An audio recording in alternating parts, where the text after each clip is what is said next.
So what time did she say it starts? Or it starts? Yeah.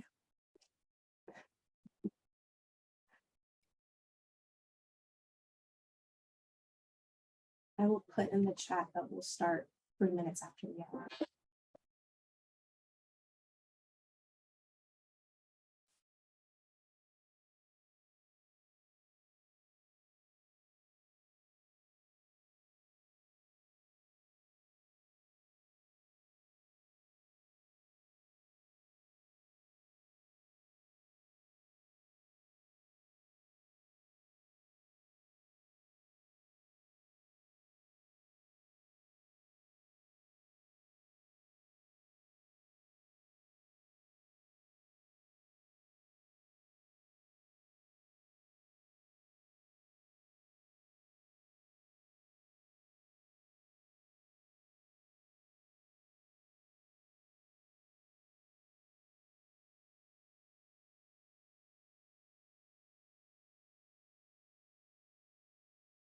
Good morning, good afternoon, everyone. We will start our conversation and fireside chat in about 3 minutes.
Okay, we will get started. I know folks are still joining, but to be mindful of everyone's time, we'll start our conversation. Happy Black History Month, everybody, and thank you for attending our fireside chat, which will be focusing on Black joy. My name is Shalaura Soliai, and I am the Vice President of Diversity, Equity, and Inclusion. And I have been at Discovery Behavioral Health for officially a year this month. And I'm so proud of the DEI journey we've all embarked on as a collective and as teammates, and wanted to share a little bit of information about our achievements over the last year, which included Heritage Month celebrations, rolling out our Pecan survey in an effort to understand firsthand and listen to the needs that you all have expressed through your free text. We've rolled out U-Day, so that you all can take time off to celebrate a Heritage Day that's important to you. We've improved our recruiting efforts to center candidates from diverse backgrounds, and we have standardized paths to promotion to ensure that fair and equitable access to growth at this organization is available to all employees. We've rolled out 4 employee resource groups, and we should have around 9 by the end of this year. And wanted to share that employee resource groups are formed so that we can amplify the voices of underrepresented communities by fostering a sense of belonging and creating inspiring conversations such as this, and bringing new ways to look at issues, understand our experiences, and drive inclusive innovation for our patients. Our first employee resource group that we formed here was our Black Employee Support Network.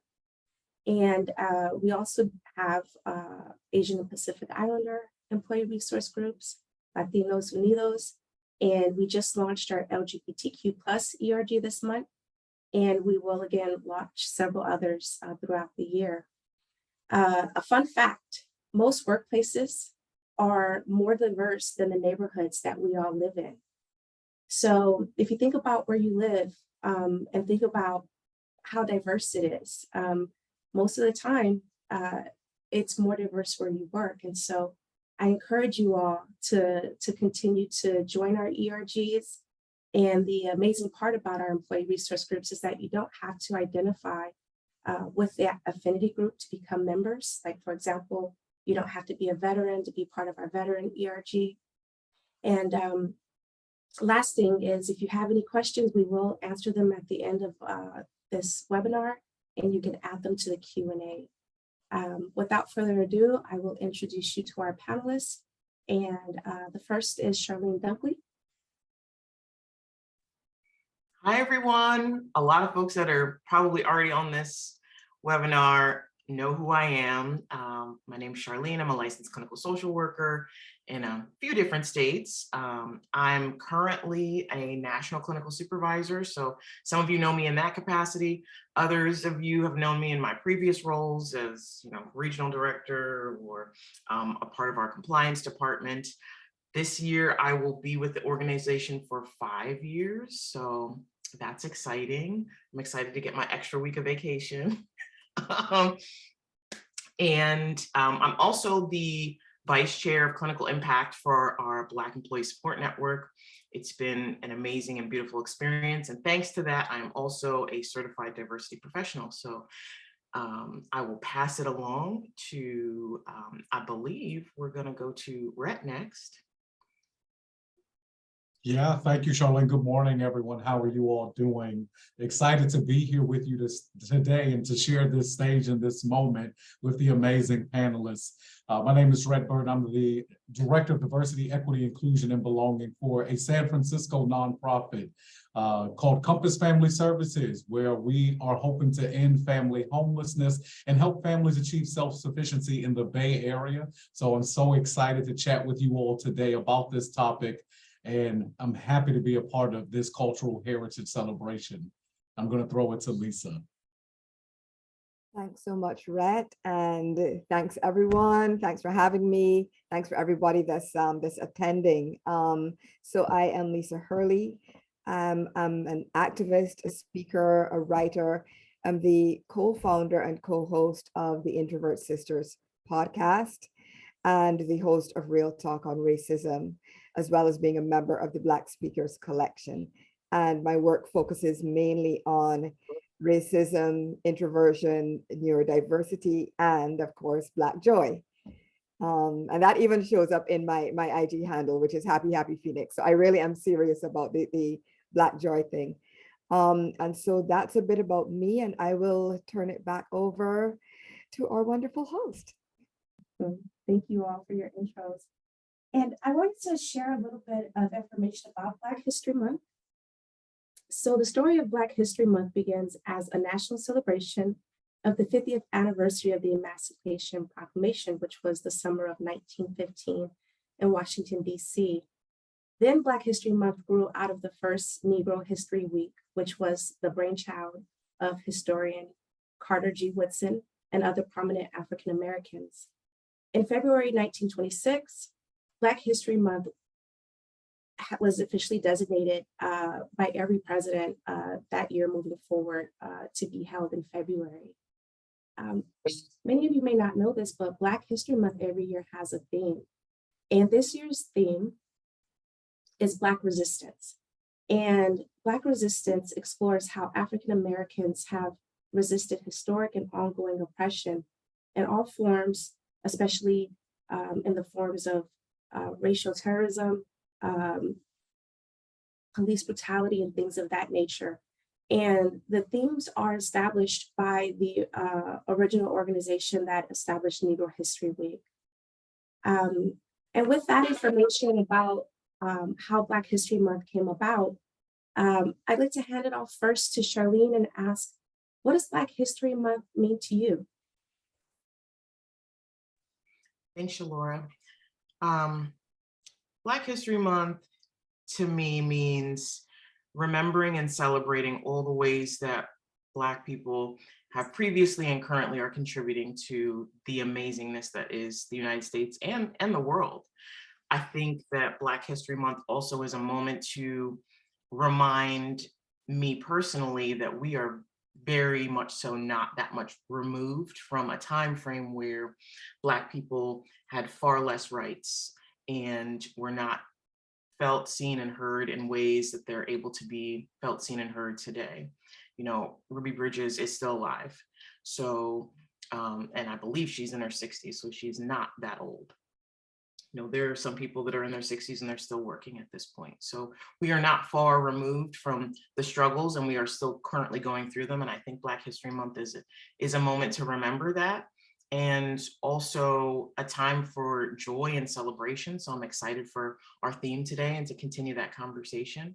And I do think that it's also a reminder to be still engaging with anything that Black History Month represents for us throughout the year, that it doesn't necessarily have to be focused on, you know, these 27 or 28 days, depending on what happens with February, that Black history can be at any point in time during the year, 365 days, 24 hours a day, 7 days a week. Absolutely. And I appreciate you acknowledging that it doesn't have to just be this month. Black history is every day, and it's part of American history. Rhett, what does Black history mean to you? Yeah, thank you so much. Hearing you center Carter G. Woodson, and I'm so glad that you gave that history. Sunday, February 7th, 1926, the creation of Negro History Week.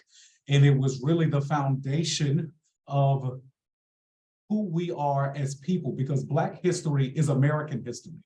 There is no America as we know it today without the contribution and sacrifices of Black Americans and all of those that are from the diaspora. And for me, it is about honoring that legacy, honoring our heritage and all of our contributions. Far too often, too many people associate, you know, Carter G. Woodson and his legacy with his amazing book, The Miseducation of the Negro, not understanding that he laid the foundation for not just this week based on our contributions, but the month and ultimately the year, where we should be celebrating Black joy, Black excellence, Black people 365. So it is about upholding our legacy, understanding the intricacies of the history, and then showing gratitude and celebration for all of our wins, because we are so much more than what has happened to us. We are what we are building for the community and everything moving forward. Amazing. Absolutely. Thank you, Rhett. To continue this conversation about what Black history means to us, Lisa, do you mind sharing? No, absolutely, absolutely. And, you know, plus one to everything that that Charlene and Rhett shared. Black history, and for me, as someone with Caribbean roots, you know, I've experienced growing up in a majority Black atmosphere or context, and experienced the difference of what that feels like versus inhabiting this space that I'm in right now in the United States. And so it's become very important while, you know, living here to really consistently affirm Black excellence, Black personhood, Black beingness. Beyond history, history of course is important and is the foundation of everything that we do. It's where our ancestors laid the foundation for where we are now, but using that foundation and carrying it forward. Okay, so yes, Black history is the foundation. How are we using it to build the future, right? And so that is what Black history means to me. It's sort of standing on the shoulders of our ancestors, thanking them for all that they have done for us, and saying, okay, how do we now carry that torch forward? Absolutely. And, you know, to piggyback on our ancestry and the theme of this year in regards to Black resistance, you know, my Black history is Black resistance. And to Charlene's point, it's not that far removed. Recently, my family had their DNA done, and we learned that our ancestors were identified as early Virginia enslaved Africans. who arrived in 1619. On the other side of that, my great-grandmother was freed on June 19th, 1865, 2.5 years after the end of slavery, the Emancipation Proclamation. So this means for me, my ancestors were here from the very beginning of slavery until the very end. And so you can't get more resilient than that. This was very hard for me to learn, just to think about the epigenetics and the generational trauma. So it was quite saddening, but it was also empowering to realize what had to be overcome for me to be here today. And that's why I'm here. And it's what was necessary for lineage to thrive. And we are not a monolith as Black folks, but many of us do have this similar type of story. And we are resilient, but we are other things. We are artists, we are siblings, we are parents, we're friends, doctors, therapists, we're introverted, we're funny, and we're joyful. And with that, I'd like to hand over the mic to Rhett and find out what Black joy means to you. Yeah, thank you so much for sharing that bit of history that you learned. And it's so important that you learned about your ancestry and the genealogy of your roots. That's amazing. For me, Black joy is really all about encapsulating our resistance, because you have to have some level of pride in self. And there is something energetic and enthusiastic and joyful about resisting oppression and about defying the odds and shining no matter where you go. So for me, this Black History Month, sort of coupling Black joy and Black resistance, it's about the enthusiasm we have to have existing, taking up space and existing in this society where we are the global majority. Far too often we talk about marginalized identities or marginalized communities, but we are the global majority, and that's the way I want to center it. I get joy knowing that, that everything I do, I should find joy in, whether it's spending quality time with my family, learning about my history, learning about my roots, or doing things that just bring me happiness, seeing Black art, conversing with all of you, sharing in this moment with our audience. And I'm so appreciative because moments like this give us joy. We center our excellence, our happiness, and not just our history and our degradation. Great. Thank you, Rhett. How about you, Charlene? What does Black joy mean to you? Yeah, thank you, Shalaura. And thank you, Rhett, for talking about the idea of Black joy being deeply connected to resistance, because I feel very similarly.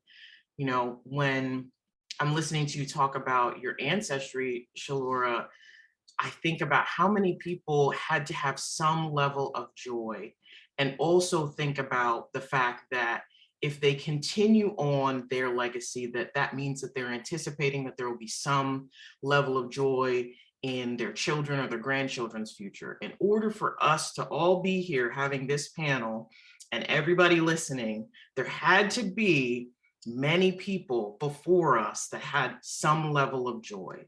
And that joy is the reason why we're here.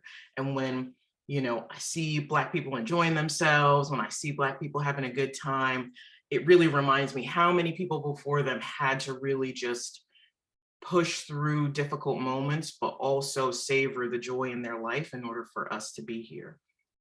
So I think of every single moment that I have a sense of joy or peace. I thank my ancestors, I thank the people before me, because without their joy, I wouldn't have my joy today.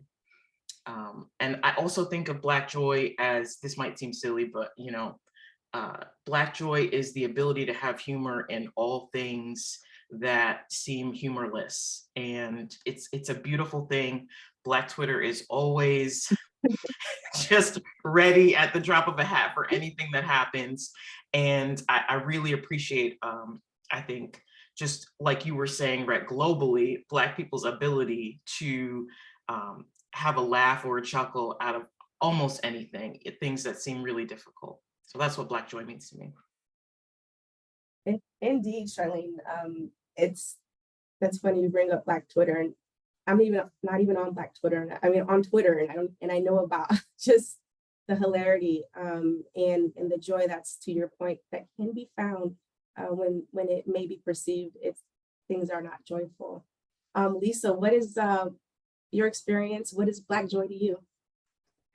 Thanks, Shalaura. And Charlene, I'm so happy that you brought up Black Twitter, because there's this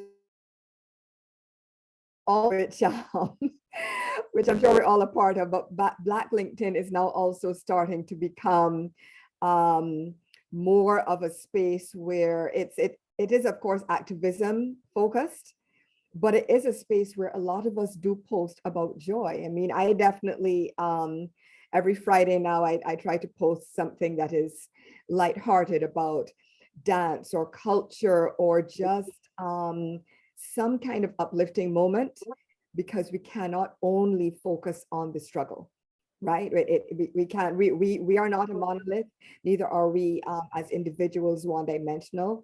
So, it's important to focus on those joyful moments and find something to laugh at and look at, even beyond us being excellent, just us being, right? For me, Black joy as an avenue of positive resistance is the ability to simply exist, right? Free from strictures, free from the gaze of sometimes people who don't even maybe fully see us as human, right? It's the freedom to simply be, to frolic through life, to be lighthearted, to be carefree, and to thrive rather than just survive. That's what Black joy means to me. And I also want to mention that, there's a popular phrase that that happiness is an inside job, and to a degree it is, but happiness is also rooted in community, right? And as a people, we are a people that's founded on collectivism and on community.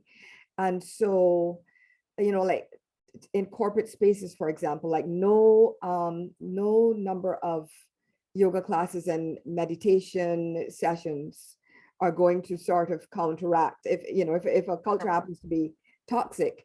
An individual can't solve that on its own, right? Whether it's in a corporate space or more globally. And so Black joy has to focus on, as a community and as a collective, how do we support each other? How do we support each other and help each other climb those steps towards a happier existence when we as individuals might not be able to do it on our own? Lisa, thank you for that. And you touched upon Black excellence and, not necessarily having to be excellent, just being, there's in the community, there's this thought of, how about Black mediocrity? Why does one have to be excellent in order to be able to thrive in this world? And you also talked about the collectivism and some of the things that are experienced in the workplace.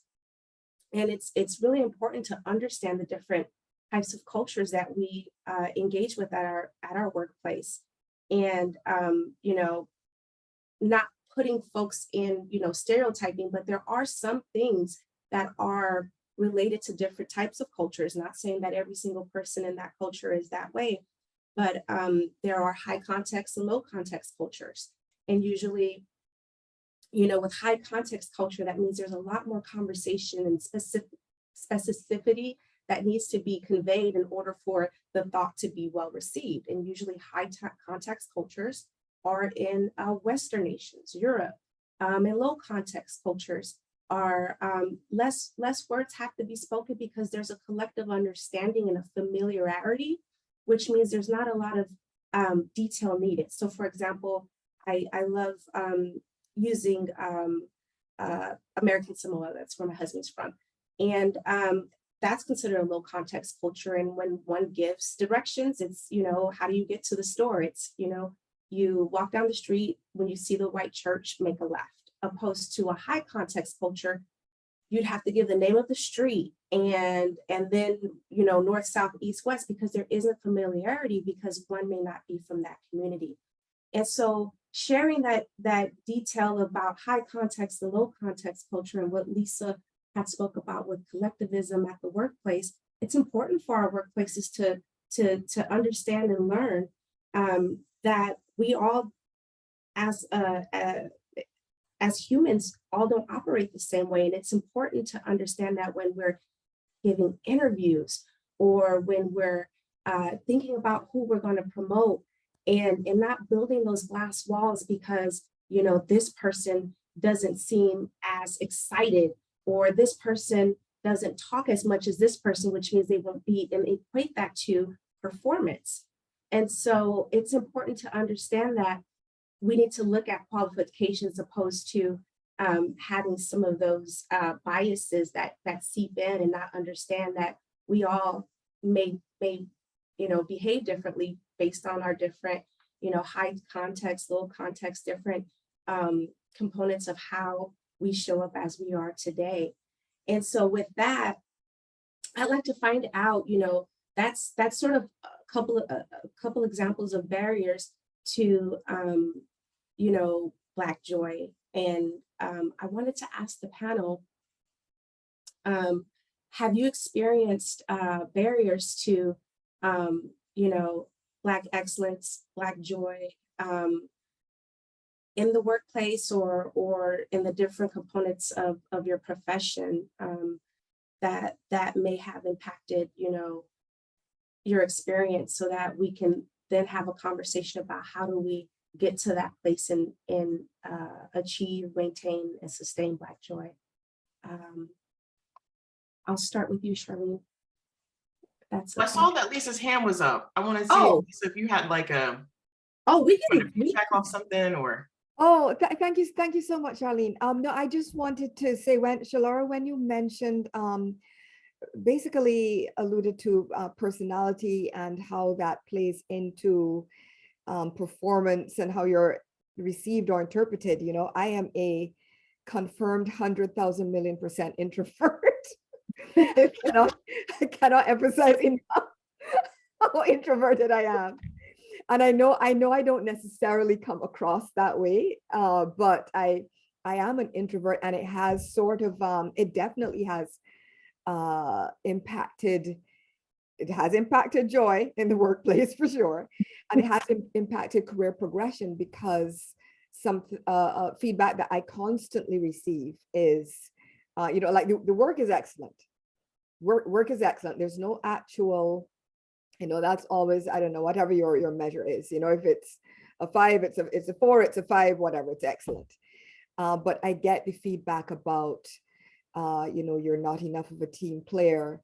You didn't go out to this happy hour, you don't fit in with the group, et cetera, et cetera. And so for somebody like myself, who, of course, Black, I'm a woman, I have a West Indian accent, I'm an introvert. And so it does become harder and harder and harder to fit in and to feel like a part of the collective, which is a part of experiencing joy in the workplace. So I just wanted to add that. Thanks so much, Charlene.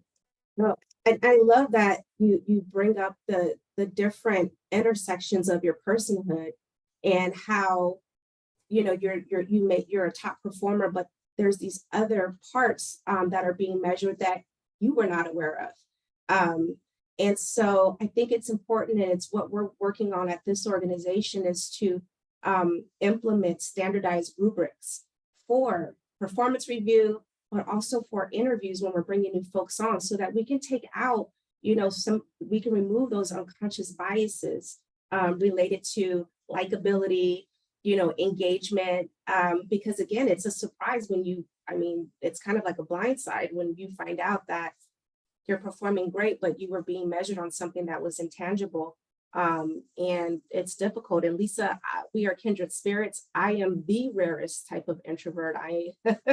And to your point, a lot of people may not realize that. And then there's a lot added to it as far as folks may not be aware of the different things of our cultural perspective and how we show up in it. Instead of it making us unique and amazing, it's counted against us. And us having these conversations and bringing awareness to it, to our teammates, to our leaders, is the first step to eliminating those barriers. So I appreciate your feedback, Lisa. Charlene, what you got? Okay, ready, keep it moving. I think one of the bigger barriers for me of having Black joy in the workplace is the sense of isolation that I've felt at times, being likely the only person of color, not even Black person, but just person that is not white in the room or in the workplace. And sometimes I've felt maybe an excessive or an unnecessary urge to push myself further so that I could make sure that, our voices are being heard. And I think that piece that you spoke about mediocrity, right? Being average in a way, really hit home, because there were moments that my urge to be excellent and push further and get higher up, whatever totem pole it might be, or get another accolade, actually stole my joy. So I think that that's one big barrier that I've experienced. And I think if there were more people that looked like me, that had experiences like me, came from communities like me, then maybe I might not have felt that way. And I now take that as a personal mission to continue to be a part of as many spaces as possible, so people don't feel alone. They feel like, okay, at least Charlene's there, right? Like we're good. So I also make sure to have conversations like that in supervision. And I'm very mindful of the fact that I want to be very clearly and intentionally providing culturally appropriate, culturally relevant supervision and treatment to all of our clients. And I want to treat all of my associates and supervisees in a culturally appropriate, culturally relevant way, because I know what it feels like to not be treated that way. Charlene, you truly do walk the talk, because our first personal art meet, you leaned in and made me feel so welcome. And it was outside of this office space. We were at an offsite, and it made the difference for me. And having that intentionality, and to your point, being the only one, and having that reach out when we start to identify our community. That's important and it's necessary, and it takes down some of the barriers we might build in an effort to protect ourselves. So I appreciate you. Rhett, you mind sharing? Yeah, absolutely. And I think it's wonderful that you both have each other and so many others at the organization through the ERGs and the work that you're doing. When I think about the barriers, two immediate things come to mind. One is oftentimes we are othered by the dominant culture. So it's very hard to show joy when you feel as though you are always under a microscope based on how you breathe, how you walk, how you talk, how you shop, how you jog, how you are, and your humanity is being questioned when you are othered. Another big barrier for me is a level of tokenization when it comes to the Black community. And especially for me, my experience being a Black male, there are times that, contingent upon the space I'm in, I have to silence myself or silence my voice, because I am not a small human. I'm 6'4", I'm a pretty big guy. So when I walk in spaces, I have to be mindful about the intimidation factor. So I have to dim my light. When I speak on certain topics that I am passionate about, I have to make sure that my passion is not misconstrued as being angry. And I'm sure that everyone here has experienced some level of confusion among folks that aren't a part of the community. There are times when something happens and it could be something terrible. Most recently, what happened to the brother Tyree Nichols in Memphis. And people look to you as one of the sole Black leaders in an organization or one of the sole Black voices to say, well, what do you think? What should happen? And it's the barrier of being othered or being tokenized that you have to walk this tightrope. And it's very hard to show pure, unadulterated joy when you are constantly concerned with how you are being perceived and received by folks in every space that you walk into.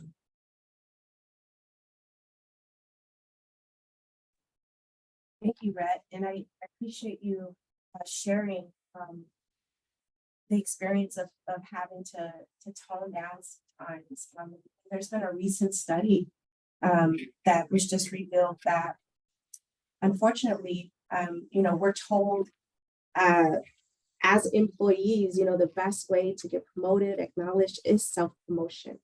And studies have revealed that it actually works against Black employees when they self-promote themselves and go above and beyond, because there is this perception and this bias that folks from the Black community are not great employees, and it is received as a challenge. And I'll share the link where this information is available post meeting, but it's really difficult when you do the right thing, you meet all of your expectations. Like Lisa said, you're a 4 or a 5, and by self-promoting and keeping a list of all your achievements, it actually works against one. And this is why it's, again, important for us to say these things out loud.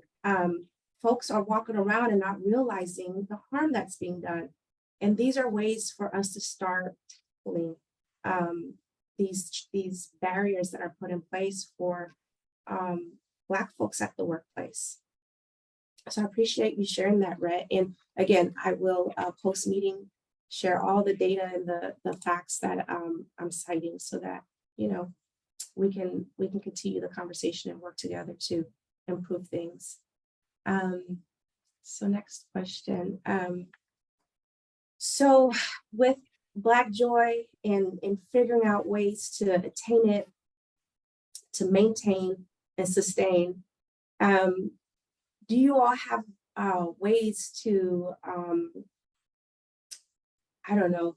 share about self-care and the importance of the relationship between self-care and Black joy is, especially if we're going to be intentional about it? I'll start with you, Charlene. Do you have any recommendations?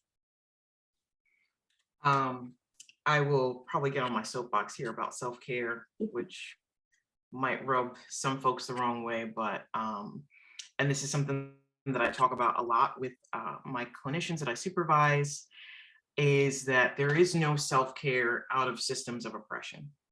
So you cannot bubble bath, green tea your way, meditate your way out of a system or racism, things that are designed to keep you feeling less than joyful, to dehumanize you. So I'll start there.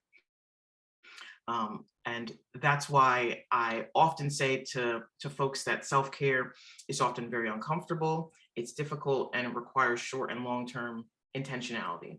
So what are you doing in the short term to make sure that you're feeling like you can get through the day, tolerate difficult experiences because they're likely to happen?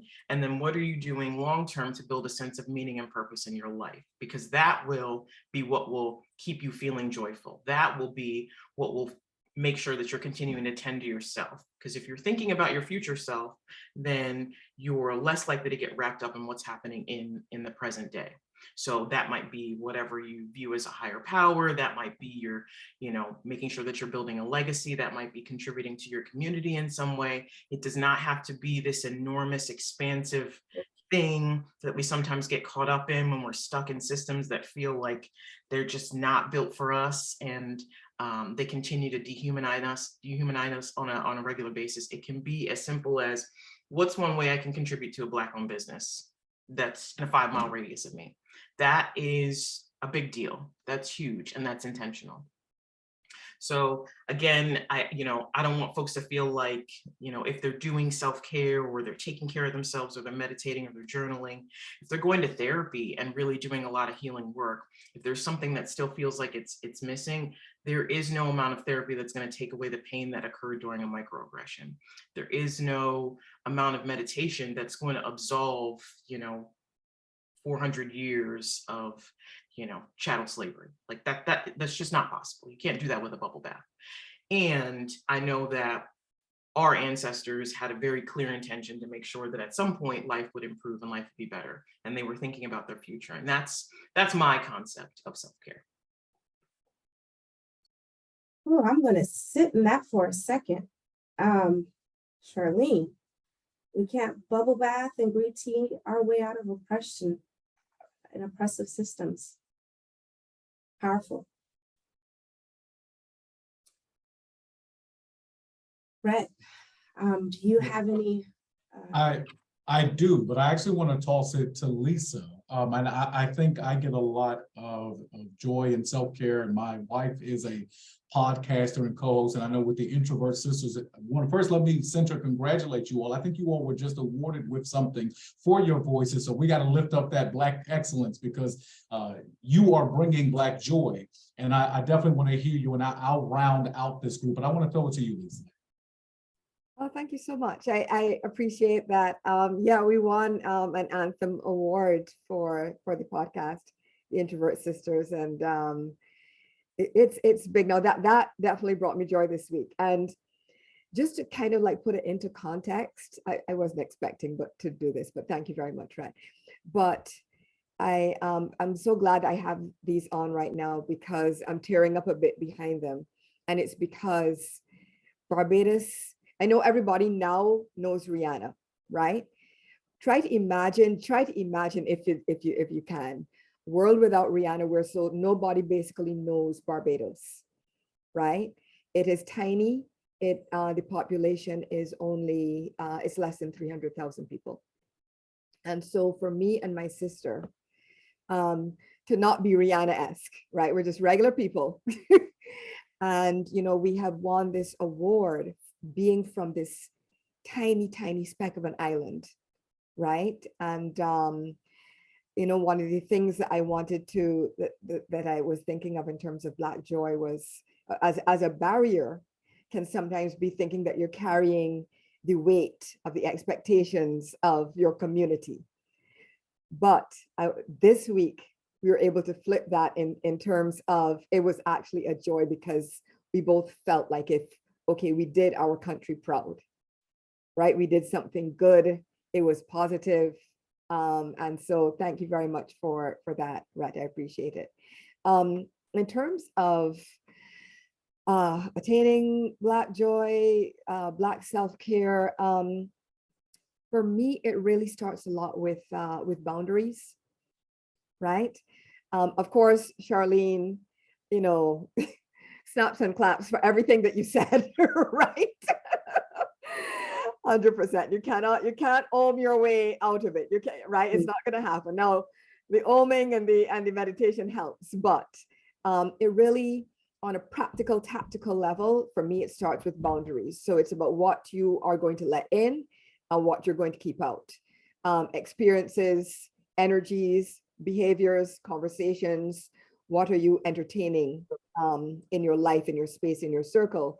And as a corollary to that, what people are you allowing around you, right? Curating your circle, whether it is at work or in your personal life, and those sometimes intertwine, but being really intentional about who you spend your time with and how you spend it. Being mindful about not ingesting traumatic content. Rhett, you alluded to the Tyree Nichols video, and I have not watched it. I will not be watching it. I have not watched any of them, and will not be doing so. So it's finding ways, as you mentioned, Charlene, in the midst of these huge macro systemic systems that we're operating within, finding micro ways, individual ways to carve out joy and intentionally, make your space a safe and happy one for yourself. So, and now over to you, Rhett. Thank you so much. Yeah, absolutely. Very happy for you and your co-host. When I think about sort of my own level of self-care, and I agree with everything that's been said, I think it's a deeply personal one, and there's no right or wrong way to take care of yourself. The one thing I want to center is that you have to do it. Whatever it is, wherever you find joy and happiness. And for me, it starts with metacognition. I have to think about what I'm thinking about. It's really easy to get sucked down the rabbit hole of despair and regret for things that happen to people that look like me and look like you. And far too often, you get lost and you get depressed and you get stuck. And for me, whatever it is that makes you happy is what I think you need to center. If sitting in a bubble bath is what does it for you, then use suds that bathtub up. For me, I really enjoy being out in nature, being outside and sort of grounding myself. It's not always sunny in the Bay Area or in San Francisco at least, but I really enjoy nature walks. I enjoy going into the woods. I enjoy sinking my feet into the ground and letting the sun charge my melanin, because I believe the ancestors are speaking to me. They are saying it's going to be okay. There are times that I have to call a parent or a friend just to unleash and to re-gift them with some of the things I'm experiencing, so an outside voice can say it's okay. I'm not sure about everyone's experience here, but growing up with a strong Black mama, sometimes me calling her and saying it's going to be okay calms the storm. Even though she has no idea what it's about, doesn't know all the intricacies, doesn't know the details, but just knows, baby, it's going to be okay. I also really enjoy working out. I enjoy doing something that takes my mind off of what I'm experiencing or something I've witnessed or was a part of, and repurposing that energy into something constructive. So whatever it is for you, the only advice that I would give is that make sure it's as important to you as it is in going through those feelings and going through those emotions. Your self-care has to be as important as your ability to endure whatever it is you're going through. Amazing. Thank you, Rhett. Thank you, Charlene. Thank you, Lisa. We have flown through time, and I wanted to see if anyone in attendance had any questions before we close this out. I'll check through the Q&A. So again, this has been fabulous. Rhett, I can totally relate with everything's going to be all right. Sometimes it is, those are the words that we need to push through. We gonna be all right, as Kendrick Lamar would say. I mean, not to minimize in our experiences, but sometimes that's the path forward, is encouragement. And encouragement is the bedrock of joy. And I wanted to end this conversation with a little bit of Black joy, and something that is sometimes celebrated in the culture. Recently I didn't know it was called Black LinkedIn, but on Black LinkedIn, the author of I'm Not Yelling, Elizabeth Leva, had posed the question, for this Black History Month, what are you going to do to celebrate the culture? And I had responded, I'm going to eat spaghetti for 9 days a week. And I recently read that the average Black child eats more spaghetti than an adult Italian male. It is, I will not have a link to that fact, but me growing up, I felt that way. Does anybody want to chime in and say, what will you all be doing for the culture to bring you some Black joy this month? I could just chime in. Yeah, I'll I'll start, and I see some people posting things in the chat, and there's an anonymous attendee with a question, so we can try to come back to that. One thing that I enjoy doing is it's something about the oldies. It's something about throwing on Frankie Beverly and doing the electric slide in my living room with my wife, and dancing with our daughter, and just getting that feel-good music. It just makes me happy. There's nothing like throwing on some Frankie Beverly and hearing his voice sort of soothe away some of the pains of the day. I love that. There's always music in our house. My partner is a DJ, so like my only quiet time is when he's at work. The rest of the time, it's just there's always music playing, and I think that that's a great way to experience that Black joy and celebrate Black History Month. But it's Black History Month every day in our house with the music. There's one thing, and it feels really small, but like I feel like all Black people do this, is they'll like put on lotion and there might be some excess, and they just this collective urge to reach out to the closest Black person to you so they can take the excess. That is how I will be celebrating this month. I need you to reach out and give me some. That's hilarious. That's hilarious. I relate. If you pass me the lotion, I'll put it on right now. For me, mine is kind of like music related as well. Of course, as a Barbadian, I am 100% Rihanna Navy. And so I have been watching and will continue to watch her Super Bowl appearance on repeat.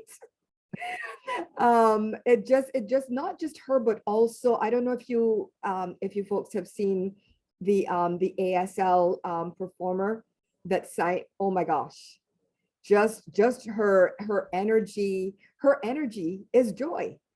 Like you can't watch her, see how she performs and how she chose to show up and not feel hype, not feel happy, not feel amazing. So that will be happening. I will also be, speaking as much Patois as possible to my people.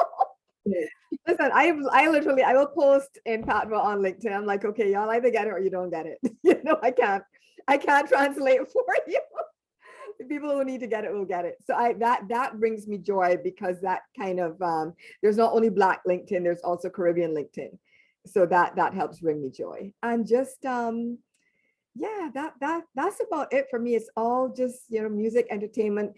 Shalaura, I completely relate to the spaghetti thing. Like when I was growing up, every weekend, I think my mom would cook some version of we called it macaroni. I don't know. Yeah, macaroni and corned beef.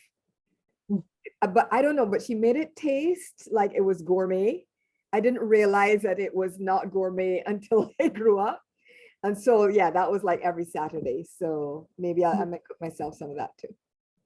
So that's it for me. Awesome. Well, we are past time.